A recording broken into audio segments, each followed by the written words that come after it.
네, 저희가 개편을 맞아서 아주 야심차게 준비한 데일리 코너입니다. 비컨 뉴스인데요. 어제 첫 선을 보인 다음에 아주 반응이 뜨거웠습니다. 그죠? 이종훈 작가? 네, 제 주변에 많은 사람들이 네. 제가 그렇게 노래를 못하는지 몰랐다고. 그건 사실인 것 같아요. 네, 그건 뭐 저도 뭐, 네. 뭐 그 평가의 100% 어디 가서 웬만하면 노래는 안 부르시는 게 좋을 것 같고. 저를 알게 됐습니다, 어제. 네, 그 노래가 아니라 거의 이제 그 옛날 시조. 제 나름대로 랩을 한 건데요. 그 생각인데 차마 제가 그 얘기까지는 못했는데. 자, 비컨 뉴스 오늘 첫 번째 뉴스는 뭡니까? 네, 어벤져스입니다. 어벤져스요? 네. 지난 토요일에 무소속 이현주 의원과 요즘 뭐 논란이 되고 있는 국대 떡볶이의 김상현 대표가 네, 네. 함께 모여서 토크쇼를 했어요. 아, 그랬나요? 근데 이현주 의원의 표현대로 그대로 옮기자면 이 행사에, 이 토크쇼 행사에 어벤져스가 나왔답니다. 누가요? 이현주 의원 그 말에 따르면 이현주 의원이 어벤져스의 캡틴 마블. 아, 본인이? 네, 본인 입으로 어벤져스라고 얘기한 거예요? 그 본인의 페이스북에 그렇게 썼어요. 아, 본인이 캡틴 소개로 마블이고? 네, 캡틴 마블. 김상현 대표가 토르. 아, 예. 그리고 김상현 대표의 멘토로 알려져 있는 이종훈 울산대 교수가 아이언맨. 예. 이렇게 자기들을 서로 소개를 해요. 그러면서 이제 자신들을 가리켜서 한국을 지킬 어벤져스다 이렇게 말을 했습니다. 본인들이 한 말입니다. 제가 한 말 아닙니다. 네네네. 네. 그리고 이현주 의원의 경우는 사실 어벤져스와 엮인 게 이번이 처음은 아니에요. 네.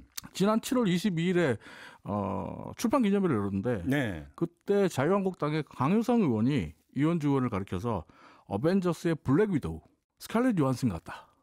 이런 얘기를 아니, 했습니다. 노선을 하나만 타야 될 것 같은데요. 캡틴 그러니까 마블로 갈지 블랙 위도로 이현주 갈지. 의원이 캡틴 마블인지 블랙 위도우인지 판단은 디즈니와 청취자 여러분들께 맡겨야 될 것 같고 네. 지난주 목요일에 9월 26일에 정용기 자유한국당 의장이 이런 얘기를 했어요. 저스티스 리그를 만들어서 어벤져스를 많이 모으겠다. 아, 그 저스티스 리그를 출범을 시켰죠. 정치기산의 특별위원회로. 그렇죠. 예. 근데 이제 저스티스 리그랑 어벤져스로 완전 다른 건데 이게 뭔 소리냐 그랬는데 이 그림이 있었던 게 아닐까. 아. 이 이현주 의원과 김상현 대표 같은 어벤져스를 내려오겠다. 그렇죠. 이현주 의원은 지금 당적은 무소속으로 되어 있을 거예요. 자유한국당은 아니다. 그럼 자유한국당은 저스티스 리그를 만들고 네. 그다음에 밖에는 어벤져스를 만들어놨으니까 어벤져스를 불러 모으겠다. 대통합. 네. 아, 그런 예. 큰 그림이 아닐까 이런 생각이 드는데. 그러면 아무튼 네. 이때 빌런은 누가 되는 겁니까? 이러면? 빌런은 지금 정해져 있어요. 문노스라고. 자기들이 정했어요. 아, 네. 예. 아무튼 자칭 어벤져스 일원인 이 이현주 의원이 어제 오후에 이제 문재인 대통령이 노골적으로 조국 장관 편을 든다. 이러면서 내란 선동죄, 특수공무집행 방해죄로 검찰을 고발했습니다. 예. 그러니까 이 뉴스가 나오니까 SNS가 아주 잠깐 뜨거워졌습니다. 노이즈 마케팅이라고 봐야 되는 거예요? 어떻게 봐야 되는 거예요?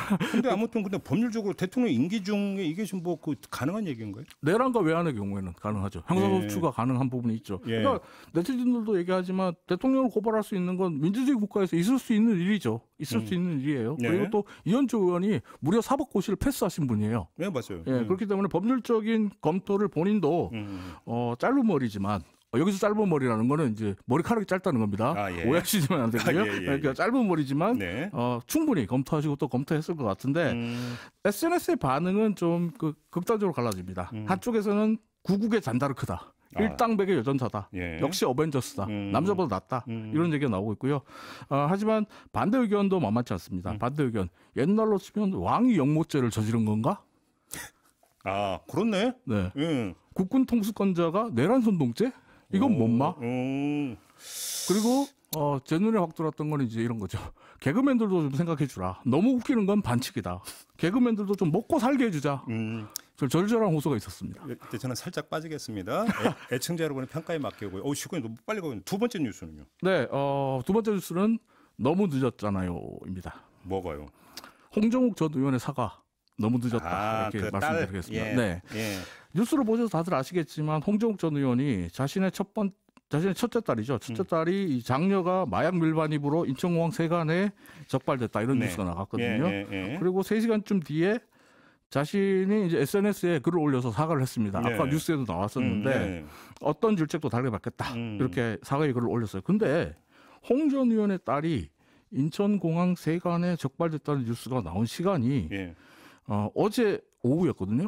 어제 오후 3시 한 30분경이었는데 실제로 공항에서 마약 밀반입으로 체포된 건 지난 9월 27일 오후 5시 40분. 지난주 금요일이에요. 며칠 됐네요. 예. 네. 그러니까 거기다가 이제 심지어 검찰의 구속영장도 그저께 청구됐어요. 네. 그러니까 법원에서 영장이 기각된 게 어젯밤이고 검찰 구속영장은 그저께 청구됐단 말이에요. 그러니까 딸이 마약으로 체포됐는데 아빠가 3일 동안 몰랐을까요?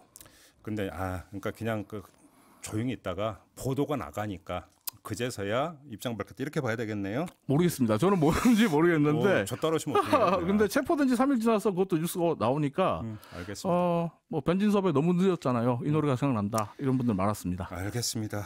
또 시간에 몰려서 마무리를 해야 되겠네요. 네, 알겠습니다. 고맙습니다. 이종훈 작가였습니다. 감사합니다.